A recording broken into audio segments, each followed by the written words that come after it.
새로운 시각으로 세상을 봅니다.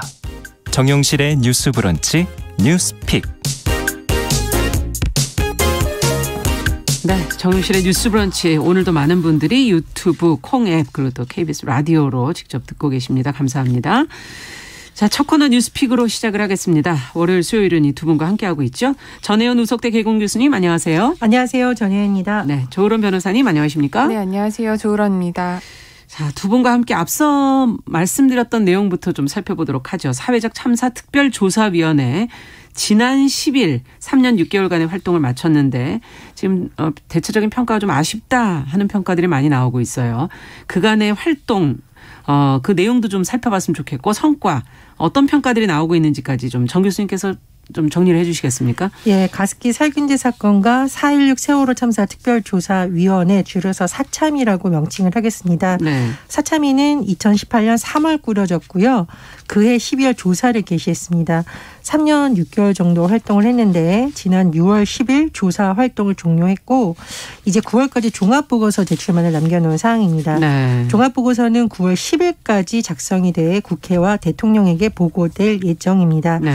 말씀해 주셨듯이 이제 사참위의 활동에 대한 그 평가가 조금 엇갈리는데 일단 3년 6개월 동안 직권 사건을 52건, 52건, 피해자 신청 사건 25건을 조사했는데요. 네. 이를 바탕으로 주요 권고안 20개를 마련을 했습니다. 예를 들면 가습기 살균제 참사 관련 권고안을 보면 공식 사과 및 포괄적 피해 배상 보상을 실시해야 된다는 것이란가 네. 피해 입증 책임을 기업으로 전환하는 권고안이 들어가 있고요.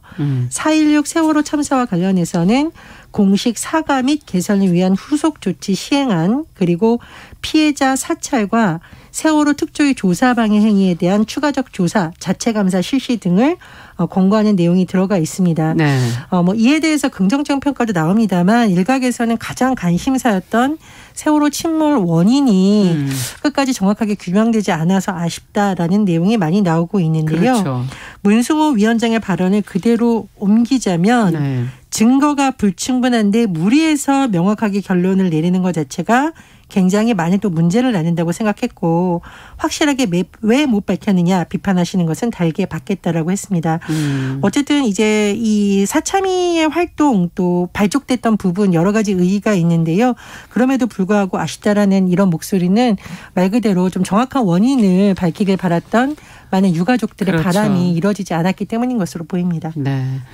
자, 그렇다면 두 분이 이제 이 사참위의 활동을 조금 더 구체적으로 들어가셔서 보시면서 평가를 좀 해 주시고 어떤 부분이 좀 부족했는지 또 보완했으면 좋겠는지 앞으로 또 사회적 참사라는 건 뭐 계속 이어질 수도 있는 부분이기 때문에 이 부분을 저희가 좀 짚고 넘어가야 될 것 같습니다. 어떻게 보세요? 조 변호사님. 네, 일부 성과는 분명히 있었지만 네. 결론적으로 뚜렷한 성과는 조금 아쉬운 편이다라고 평가를 네. 하고 싶은데요. 일단 국가의 어떤 사회적 책임에 대한 그 부분을 이번 참사위 그러니까 사참위의 예. 운영 과정에 있어서 어느 정도 밝혀냈고 국가에게 책임을 물을 수 있었다라는 점에서는 긍정적으로 평가를 합니다. 그런데 이제 다만 아쉬운 거는 이제 세월호 사건 같은 경우에 사실 많은 유족들이 원했던 것은 피해자 보호, 유족들에 대한 어떤 구제 이런 부분도 있었지만은 네. 그 진상을 규명을 해달라라는 그랬죠. 것이 어떻게 보면은 제일 핵심 문제였는데 네. 그 기간 3년 6개월이라는 기간 동안 그리고 정말 많은 조사와 수사가 이루어졌음에도 불구하고 명확하게 침몰의 원인에 대한 그런 규명이 되지 않은 부분이 지금 있거든요. 그렇기 때문에 이 부분이 뭐 왜 그렇게 열린 결말 내지는 좀 원인이 불분명하다라는 식으로 결론이 내렸는지에 대해서는 그 위원회 내에서의 어떤 갈등 문제도 있었겠지만 예. 과학적으로건 사회적으로건 철저하게 입증을 하지 못했다라는 비판은 면치 못할 것 같습니다. 예. 그런데 이 비판을 그 사참위의 어떤 그런 운영으로만 어떻게 볼 수는 없을 것 같고요.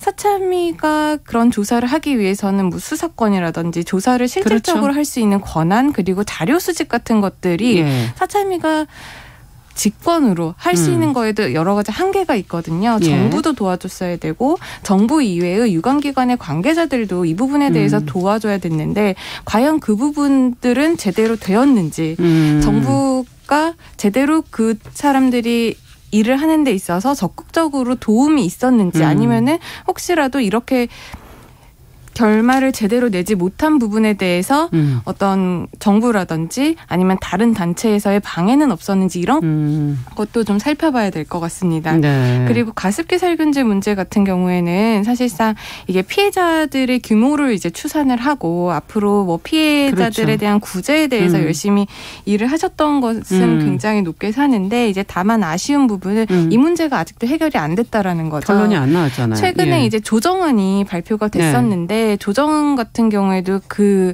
피해 사건에 정말 핵심적인 역할을 하고 있는 옥시나 애경 측에서 예. 그 조정안을 거부를 하면서 아직까지도 피해자들이 적극적인 구제를 못 받았다라는 점에 문제가 있는 것 같은데요.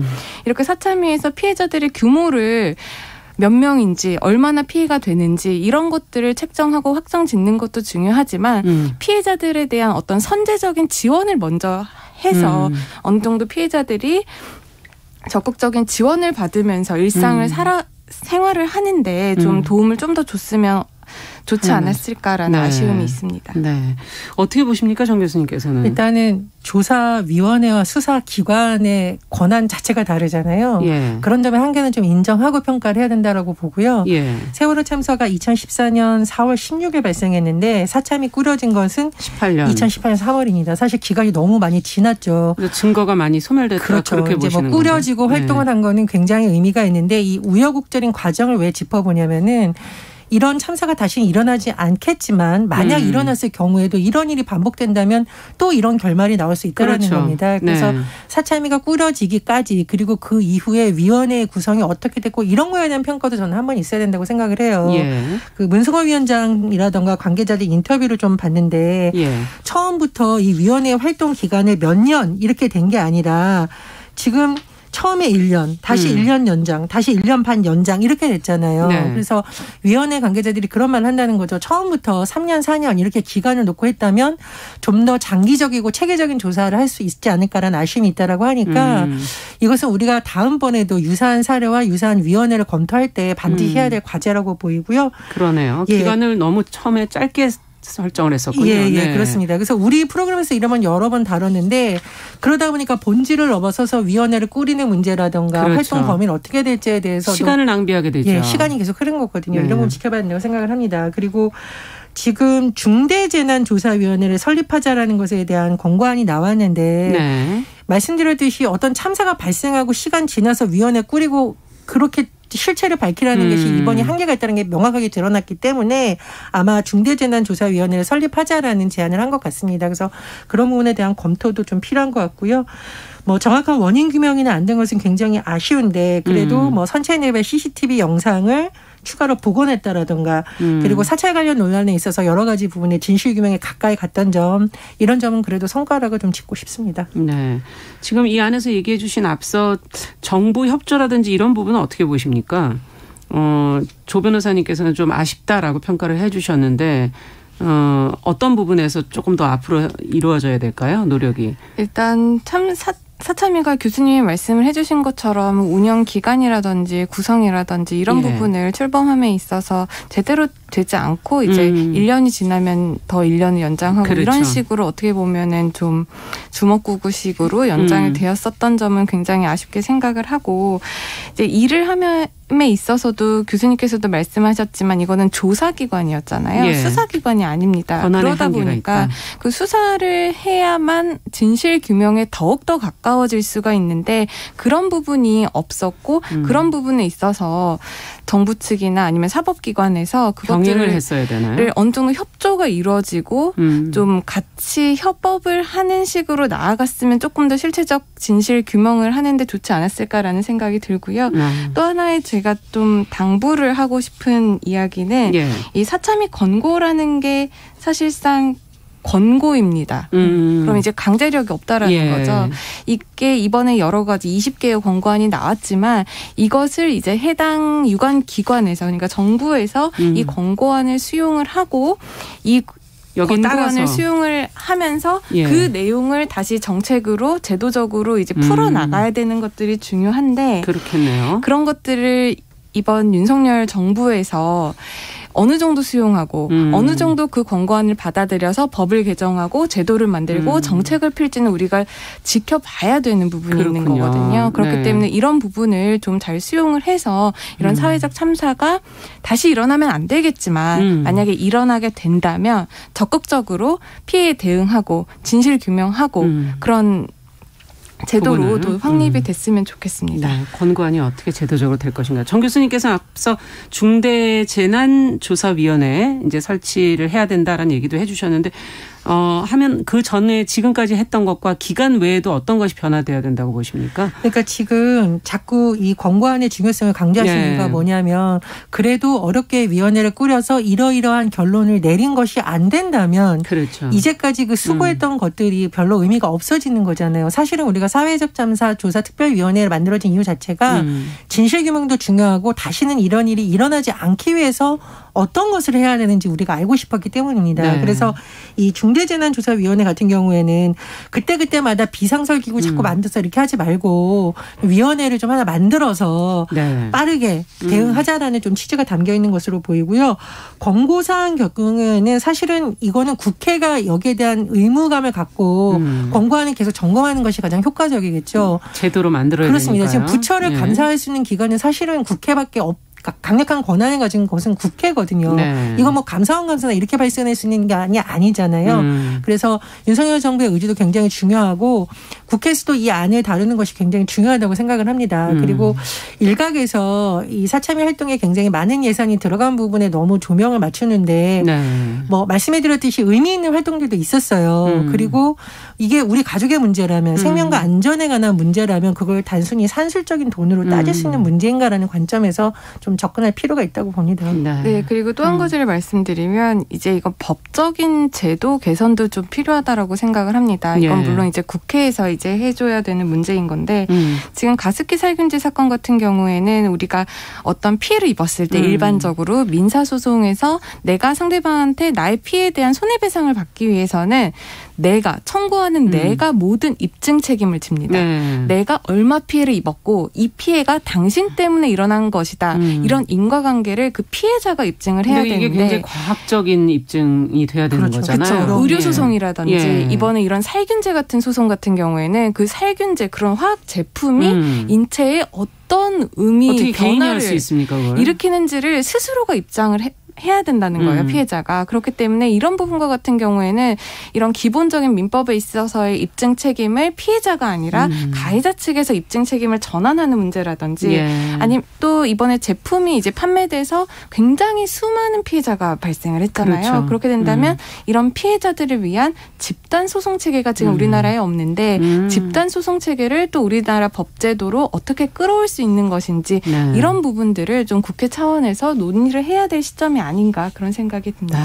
사실 피해가 났을 때 저희가 이게 보도가 처음 나갈 때부터 이게 나왔던 얘기들인데 아직까지도 제대로 돼 있지 않으니까 이런 공고사항이 중요한 게 아니라 국회와 정부가 그것을 어떻게 법과 제도적으로 만들어가서 결국 실행을 해나갈지를 좀 보여줬으면 좋겠다라는 얘기를 두 분이 해주신 것 같습니다.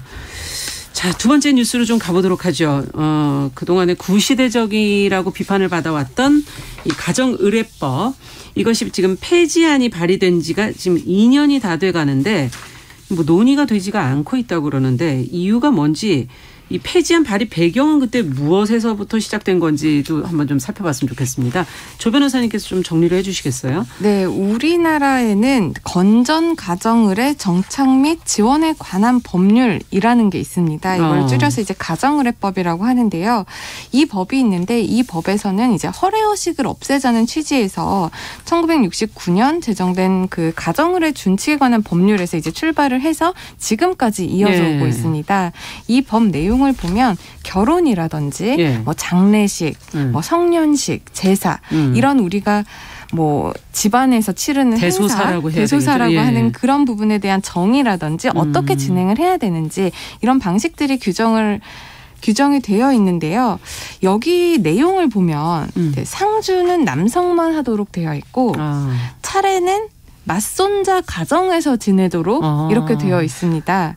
그리고 결혼식에 이제 순서 같은 것들도 진행이 되어 있는데 결혼식에도 순서가 있습니까? 요즘 뭐 결혼식이 굉장히 형태가 네. 다양하잖아요. 그래도 이 법령 그리고 이 법령에 따른 준칙에 이제 뭐 결혼식에서는 신랑 먼저 입장하고 네. 신부 입장하고 이런 순서가 다 정해져 있다라는 거죠. 그런데 이런 뭐 제사, 결혼식, 장례식 이런 부분들에 대한 어떤 기준으로서 이렇게 만들어 뒀는데 지금 사회가 많이 변화돼 있고 그럼요. 어떤 성별의 문제라든지 예. 뭐 장손의 문제라는 그런 개념들이 많이 약화가 되어 있습니다. 그렇죠. 그럼에도 불구하고 이렇게 법으로 그리고 법령 그리고 준칙으로 이렇게 규정해 둔 것이 혹시 시대착오적인 발상에서 아직까지 남아있는 것이 아니냐라는 그런 지적이 계속해서 나오고 있었습니다.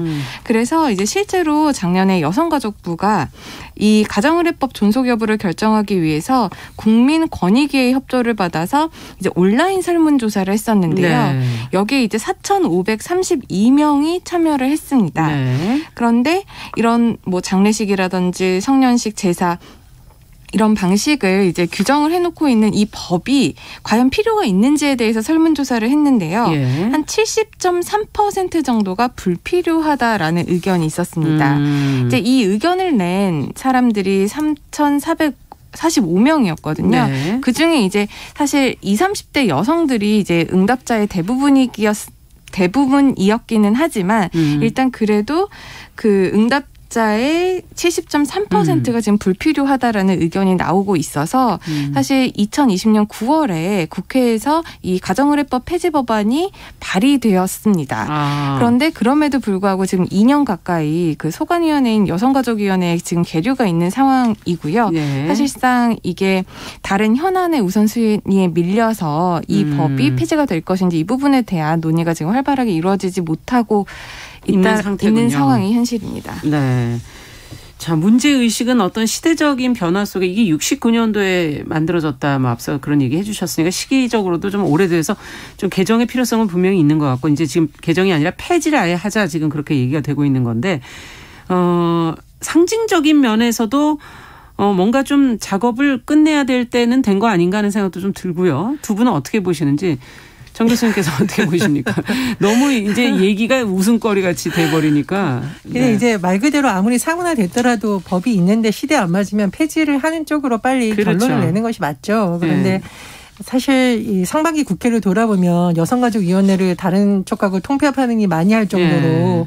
혼선이 있다 보니 네. 여기에 관련된 여러 가지 뭐 개정안이라든가 폐지에 관한 내용이 계속 쌓여만 있는 겁니까? 쌓여만 있는 거고 하반기에도 좀 안타까운 것이 지금 국회의 원구성이나 이런 게 계속 지금 미뤄지고 있는 상황이에요. 예. 그래서 각종 주요 현안도 지금 논의가 안 되고 있는 상황인데 선거까지 끝나고 이제는 좀 일을 해야 될 때가 빨리 일을 아닌가. 해야 됩니다. 예.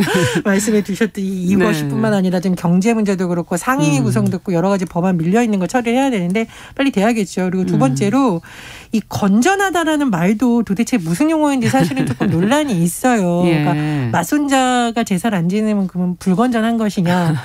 여러 가지 시대착오적인 논의나 비판이 계속되고 있기 때문에 이번에 또 논의가 되는 김에 저는 빨리 마무리 짓는 것이 맞다고 봅니다. 이게 그렇게 어려운 일인가요? 이렇게 계류된 법안을 처리하는 게 국회에서 굉장히 복잡한 일인가 하는 그런 의문이 들기도 하고요. 사실상 네. 이 법이 있는 거를 저도 이번에 이제 준비를 하면서 알게 됐고요. 사실상 이 법이 있다라는 사실을 많은 분들이 아마 모르실 거예요. 그냥 예부터 우리가 이래 왔으니까 그렇게 지금 진행을 하고 있는 거지. 사실상 이 법이 있고 딱 이게 법의 그렇죠. 법령에 그러니까 법령에 규정이 되어 있다. 이 사실을 모를 사람들이 정말 많을 텐데요. 관습이 아닌가 하는 그런 생각들을 하실 것 같거든요. 관습일 수도 있고 이제 문화로 볼 수도 있기 때문에 사실 이게 여러 가지 역사적 흐름이나 사회가 변화를 하면서 지금 이 법이 있어도 이 법에 딱 맞게 지켜서 지금 우리가 결혼식을 하거나 제사를 하진 않잖아요. 그렇죠. 그리고 사실상 뭐 상주는 남자가 하도록 되어 있다고 해도 지금 뭐 인권이라든지 여러 가지 해석에서는 뭐 여자도 할 수 있다라는 자녀가 또 입장들이 한 명밖에 없는 경우도 있어서요. 그렇죠. 네. 그 자녀가 한 명인 같은 경우에는 딸일 그럼 딸이 할 수도 있는 부분이고 그것들이 국민들이 봤을 때 너무 불건전하다라고 생각하지는 않습니다. 저 집안의 사정에 따라서 그렇죠. 할 수 있는 것이지라고 이미 인식을 그렇게 하고 있기 때문에 사실 어차피 지키지도 않을 법이라고 한다면 빨리 폐지를 하는 게 맞을 것 같고요. 네. 사실 그 가정의례라는 것은 뭔가 기준이 있고 이렇다면 좋겠지만 그거는 조상으로부터 내려오는 그냥 전통적인 문화로 우리가 지켜보고 두는 게 나을 것 같고 네. 이것을 어떤 법이나 준칙으로 규정을 해버린다고 한다면 어떻게 보면 과도하게 개인의 영역에 국가가 간섭을 하는 셈이 될 수도 있기 때문에 그 부분의 문제에서라도 이런 것들은 빨리 이제 어느 하나의 문화로서 이제 보존을 하는 것이 좋고 법령으로서는 좀 지양을 해야 되지 않을까 싶습니다. 이렇게 되면 만약에 위반을 하게 되면 어떻게 되는 겁니까? 이렇게 법 위반을 하게 되면. 이게 위반을 한다고 해서 제재 규정이 없습니다. 제재 규정은 없습니까? 네, 이제 69년에 이 법이 만들어졌잖아요. 예. 그리고 73년에는 벌칙 조항이 있어서 강제를 했습니다. 73년도엔. 네, 그 당시 이제 가장 문제가 됐었던 것이 이제 결혼식인데도 음식을 주지 못하도록 법에 그렇게 규정이 되어 있었어요. 예전엔 그랬나요? 네, 그랬었던 적이 잠깐 있었는데 그러다 보니까 이제 결혼식을 치르는 그 혼주 입장에서는 오신 손님들에 대한 예의가 아니잖아요. 그렇기 때문에 이걸 가지고 이제 헌법재판소까지 갑니다. 이렇게 내가 법을 안 지켜서 내가 결혼식에 사람들에게 밥 한 끼 못 대접한다. 대접하지 못하라는 이 현실에 대해서 헌법소송까지 가는데 그 부분에 대해서 이제 헌법재판소가 98년도에 위헌 결정을 내리죠. 굉장히 뒤늦게 위헌 결정이 났군요. 네, 그리고 그때 헌법재판소에서도 이 법률이 제정이 되어 있기는 하지만 이 법률이 국민들의 의식을 다 반영했다라고 볼 수는 없다라는 것들이 이제 주요 골자 내용이었거든요. 그 이후로는 이제 벌칙 조항이 없어졌고요. 지금은 이 법을 위반을 한다고 해도 지금 제재를 하는 형사처벌이나 과태료 처분이나 이런 것들은 전혀 없습니다. 어쨌든 상징적으로 있는 거군요. 그렇죠. 네, 이 상징적인 것도 상당히 법으로서는 의미가 있는 것이잖아요. 일단 말씀해 주셨듯이 국가가 왜 가정에서 지켜야 되는 가정 의례까지 개입하느냐가 하나가 쟁점인 거고 또 하나는 사실 내용 자체가 굉장히 가부장적인 내용을 그대로 담고 있잖아요. 계속 성차별적이고 그런 상징성 때문에 빨리 폐지하자라는 목소리가 또 힘이 실리는 것으로 보입니다. 네, 법이라는 게 근데 항상 이렇게 시대와 같이 가지 못할 때가 굉장히 많아요. 최근에 특히 그런 내용들을 많이 저희가 보게 되는데 이것은 개정이 많이 필요한 법이 이번만은 아닐 것 같습니다. 관련 법들이 많을 것 같아요. 이런 법뿐만 아니라 저희가 예전에도 했었는데 그 자녀의 성을 이제 정을 할 때 남자 성으로 할지 아니면 여자 성으로 할지 이 부분에 대해서도 지금은 현행법이 혼인 신고를 할 때 이거를 미리 정해놔야만 나중에 여자 성으로 할 수 있는 것이고 그렇죠. 아이가 태어나서 출생 신고를 할 때는 이미 그때는 부모가 협의를 하지 못한다라고 지금 법이 되어 있잖아요. 이런 부분도 지금 남녀 평등 시대에 우리가 살면서 조금 이게 시대착오적인 부분 아닐까? 부모가 더 협의를 해서 그때그때 정하게 하는 게 더 좋지 않을까? 이런 식으로 지금 개정을 하려는 움직임이 있기 때문에 이렇게 이미 사문화된 그런 법들은. 부분에 대해서는 우리의 전통적인 문화 존중은 당연한 것이지만 이걸 꼭 법령으로 규율을 할 필요는 있을까? 이런 의문이 드는 것이 현실이죠. 네. 자, 오늘 뉴스픽 조론 변호사 전혜영 교수 두 분과 함께 이야기 나눠봤습니다. 말씀 잘 들었습니다. 감사합니다. 감사합니다. 네, 정용실의 뉴스 브런치 1부 마치고 저는 잠시 후에 돌아오겠습니다.